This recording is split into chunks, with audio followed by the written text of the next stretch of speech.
ان کے عیبوں پر پردہ پڑا رہے تو یہی بہتر ہے۔ میں نے فرقان سے کہا کہ چلو ٹھیک ہے، لیکن ہم ان کے کفن دفن کا انتظام کر دیں گے تو یہ بات کسی کو پتہ نہیں چلے گی، اور یہ بات ان کے گھر والوں سے بھی چھپ جائے گی، کیونکہ اگر یہ بات ان کے گھر والوں کو بھی پتہ چل جائے گی تو حاجی صاحب اپنے گھر والوں کی نظر میں بھی شاید گر جائیں گے۔ اگر کوئی عام انسان ہوتا تو ہم یہ بات سب کو بتا دیتے، لیکن انہوں نے ہر ماہ رمضان میں دل کھول کر زکوٰۃ دی اور ہزاروں لوگوں کو افطاریاں کروائیں، پھر ان کے ساتھ مرنے کے بعد یہ سب ہو، یہ بڑی حیرانگی کی بات ہے۔ کیا حاجی سلیم سے کوئی گناہ ہوا ہے؟ فرقان مجھ سے پوچھنے لگا۔ میں بھی حیران تھا، مجھے تو خود سمجھ نہیں آ رہی تھی کہ جو ہم نے دیکھا وہ سچ بھی ہے یا نہیں، کیونکہ اگر آپ بھی حاجی صاحب کو اپنے سامنے دیکھتے تو یقین نہیں کر پاتے کہ کوئی اتنا نیک اور فرشتہ صفت بھی ہو سکتا ہے۔ فرقان کہنے لگا کہ ہمیں اس کام والی عورت کو جانے نہیں دینا چاہیے تھا، ہمیں اس سے پوچھنا چاہیے تھا کہ اس کی آنکھوں میں بے پناہ آنسو کیوں تھے، آخر کوئی تو وجہ ہوگی۔ خیر، میں اور فرقان اتنی ساری باتیں تو کر رہے تھے مگر ہمارے پاس وقت بہت کم تھا۔ تھوڑی ہی دیر میں حاجی صاحب کے رشتے دار آ گئے۔ ہم نے حاجی صاحب کو کفن بھی پہنا دیا تھا۔ وہ لوگ اس بات پر شرمندہ ہونے لگے، کہنے لگے کہ یہ سب ہمارا فرض تھا جو آپ نے کیا، آپ دونوں کا بہت بہت شکریہ، ہمارا مقصد حاجی صاحب کے عیبوں پر پردہ ڈالنا تھا۔ خیر، جب حاجی صاحب کا جنازہ اٹھانے کا وقت آیا تو ایک عجیب سا منظر تھا، جو بھی ان کی میت کو ہاتھ لگاتا اس کا ہاتھ جل جاتا تھا۔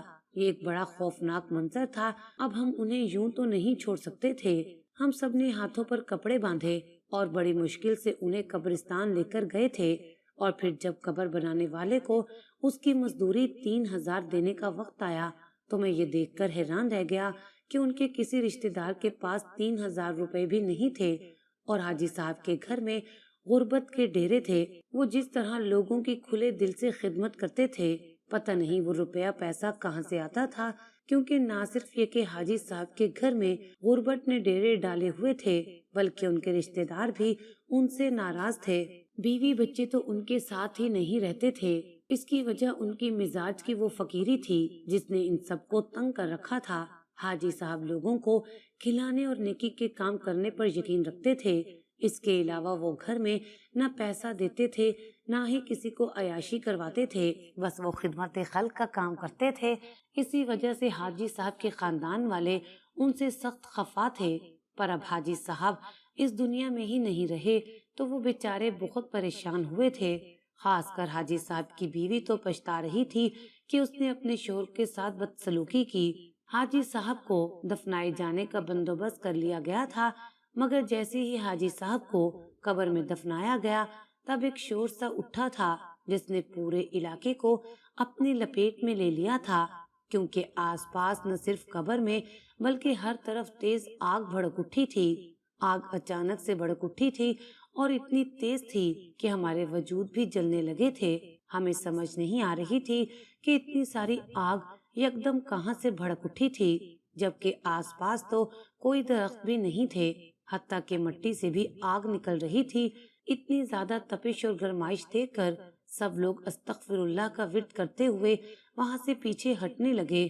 آگ اس قدر تیز تھی کہ ہم میں سے کوئی بھی حاجی صاحب کی لاش کو بھی نہیں اٹھا سکا۔ ان کی میت قبر میں ہی پڑی رہ گئی اور آگ نے ہر چیز کو اپنی لپیٹ میں لے لیا، حتیٰ کہ حاجی صاحب کے کفن کو بھی آگ نے پکڑ لیا۔ جب ایسا ہونے لگا تو مجھ سے تو رہا نہیں گیا۔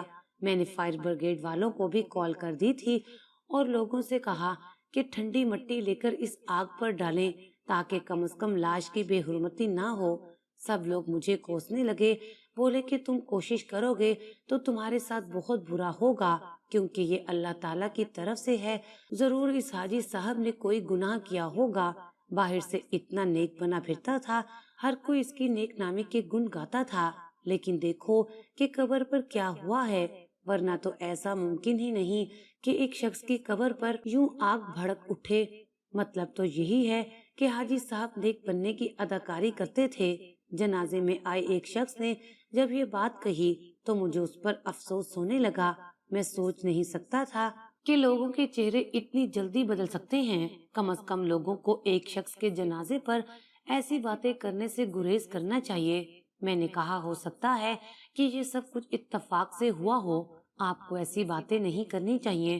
اس آدمی نے مجھے بھی کہا کہ تم ان معاملوں میں نہ پڑو، اور پھر وہ آدمی وہاں سے چلا گیا۔ باقی لوگ بھی ایسے ہی تھے، سو باتیں کرنے لگے، کہنے لگے کہ ہم نے تو ایسا پہلی بار ہوتے دیکھا ہے، ضرور حاجی صاحب نے کوئی بڑا گناہ کیا ہوگا۔ لوگوں کے جانے کے بعد جب میری نظر حاجی صاحب کی قبر پر پڑی تو میرا دل خون کے آنسو رونے لگا۔ ان کا آدھا کفن جل چکا تھا۔ حاجی صاحب کے رشتے داروں نے فوراً ہی دوسرے کفن کا بندوبست کر دیا اور یوں ان کو قبر میں دفنا دیا گیا۔ مگر یہ قصہ یہیں پر ختم نہیں ہوتا۔ اگلے دن جب میں فرقان اور باقی لوگ مسجد میں نماز پڑھنے گئے تو لوگوں کی زبان پر ایک ہی ذکر تھا کہ حاجی صاحب سے ایسا کیا گناہ ہو گیا جو مرتے ہی ان کی قبر پر آگ لگ گئی۔ نماز کے بعد جب سب لوگ مسجد سے باہر نکلے تو تیز بھڑکتی آگ نے ان کا استقبال کیا۔ قبرستان سامنے ہی تھا۔ آج پھر حاجی صاحب کی قبر پر آگ لگی ہوئی تھی۔ اس بات پر سب کے منہ کھلے کے کھلے رہ گئے۔ کوئی بھی سوچ نہیں سکتا تھا کہ یہ اتفاق دوبارہ ہو جائے گا۔ ہم سب بھی پریشان ہو گئے تھے۔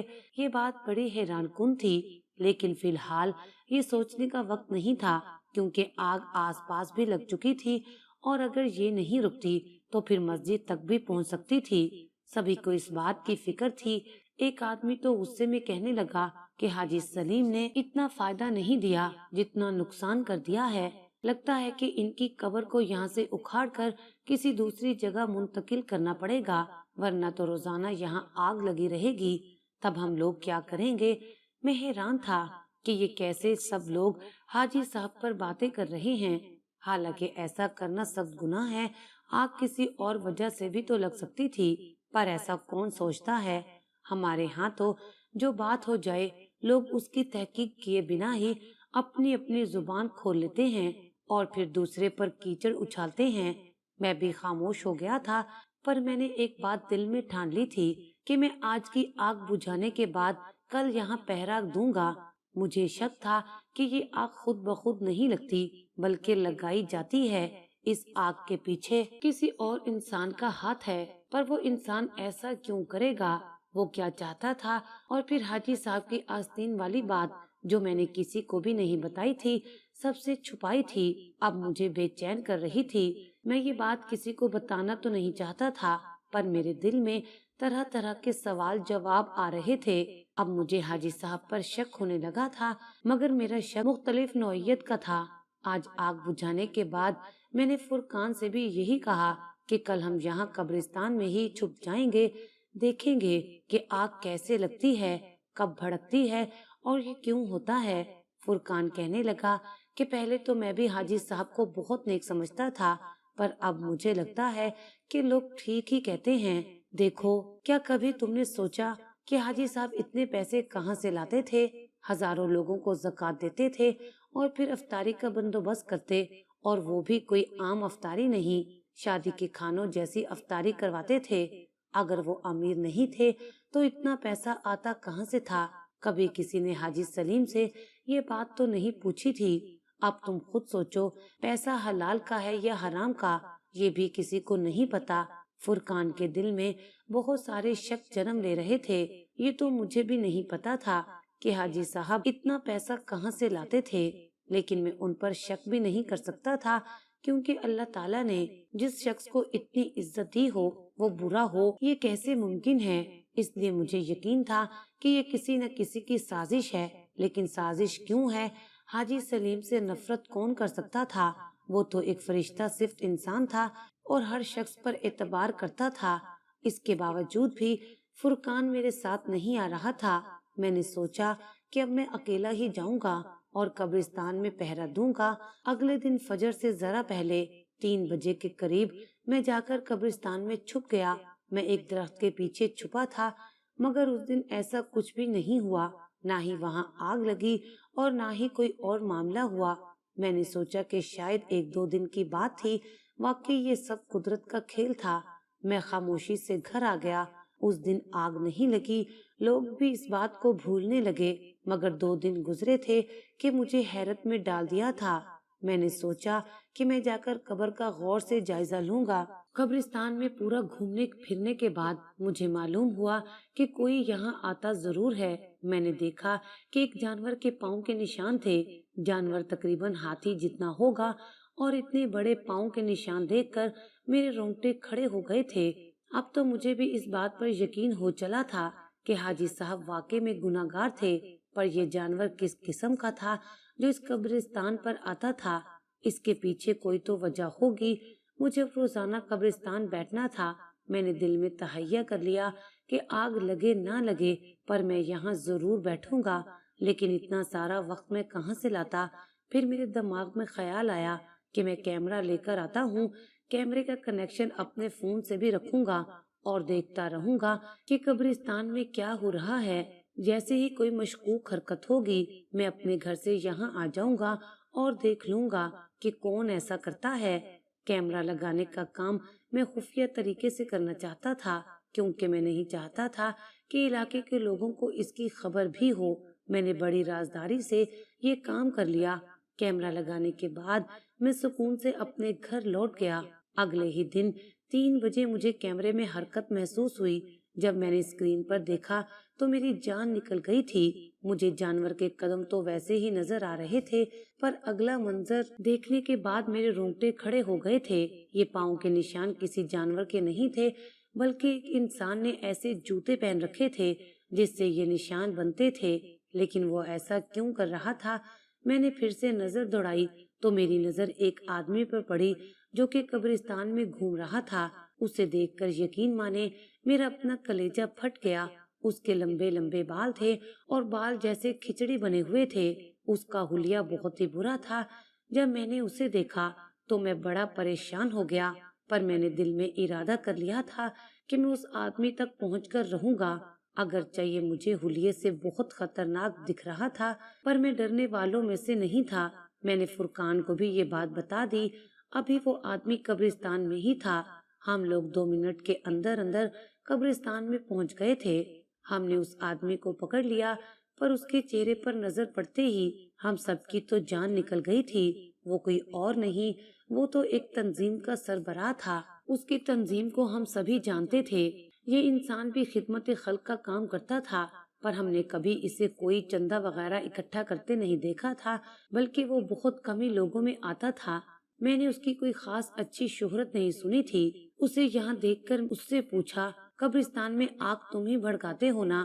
وہ کہنے لگا کہ میں ایسا نہیں کرتا، تم لوگ مجھ سے یہ باتیں مت پوچھو، مجھے جانے دو۔ لیکن ہم اس کی دھمکیوں میں آنے والے نہیں تھے۔ ہم نے اس سے کہا کہ ہم تمہیں پولیس اسٹیشن لے کر جائیں گے اور یہ ویڈیو دکھائیں گے جس میں تم آگ لگا رہے ہو۔ جب ہم نے اسے ویڈیو دکھائی تو وہ ہم سے معافی مانگنے لگا، کہنے لگا تم لوگ ایسا کرو گے تو میری زندگی برباد ہو جائے گی۔ ہم نے اسے ایک تھپڑ رسید کیا اور سوال کیا کہ تم ایسا کیوں کرتے تھے؟ تب وہ بولا، میں نے یہ سب حسد میں آ کر کیا۔ حاجی سلیم ایک بہت ہی ایماندار انسان تھا۔ بڑے بڑے لوگ اسے زکوٰۃ کے پیسے دیتے تھے تاکہ وہ غریبوں میں بانٹ دے۔ ان امیر لوگوں کو حاجی سلیم پر پورا بھروسہ تھا، یہاں تک کہ اب تو باہر کے ملک سے بھی لوگ پیسے بھیجنے لگے تھے اور ہمارے ادارے کو کوئی بھی پیسہ نہیں دیتا تھا۔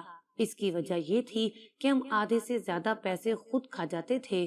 میں نے بھی حاجی صاحب کو اپنے بہکاوے میں لانے کی کوشش کی، کہا کہ یہ پیسے ہم اپنے کاروبار میں بھی لگا لیتے ہیں، پر وہ نہیں مانے۔ ان کی وجہ سے ہمارے ادارے کا نام ڈوب گیا تھا۔ میرے پاس اور کوئی راستہ نہیں بچا تو میں نے حاجی صاحب کی جان لینے کی ٹھان لی، مگر میں نے ایسا طریقہ استعمال کرنا چاہا جس سے میں پکڑا نہ جاؤں۔ اس لیے میں نے ان کے گھر میں کام کرنے والی عورت کو کچھ پیسے دیے، اس سے کہا کہ یہ تھیلی حاجی صاحب کے بستر میں رکھ دے، اس میں زہریلا سانپ تھا۔ اس نے جاتے ہی اپنا کام کر دیا۔ اسے بعد میں اس بات کا بہت افسوس ہوا تھا، پر وہ یہ بات کسی کو بتا بھی نہیں سکتی تھی۔ حاجی صاحب سانپ کے ڈسنے کی وجہ سے فوت ہو گئے تھے۔ ان کا جسم نیلا اسی وجہ سے ہوا تھا۔ اب میں لوگوں کے دلوں میں حاجی صاحب کے لیے نفرت پیدا کرنا چاہتا تھا، اس لیے میں چھپ کر یہاں آتا اور حاجی صاحب کی قبر پر تیل پھینک کر آگ لگا دیتا۔ یہ سننے کے بعد میں نے اپنا سر پکڑ لیا۔ میں سوچ بھی نہیں سکتا تھا کہ کوئی انسان حسد میں اتنا آگے جا سکتا ہے۔ کہ کسی کو مرنے کے بعد بھی نہ بخشے۔ ہم نے اسے پولیس کے حوالے کر دیا تھا۔ واقعی حسد بہت بری بلا ہے، یہ انسان کو جلا کر راکھ کر دیتی ہے۔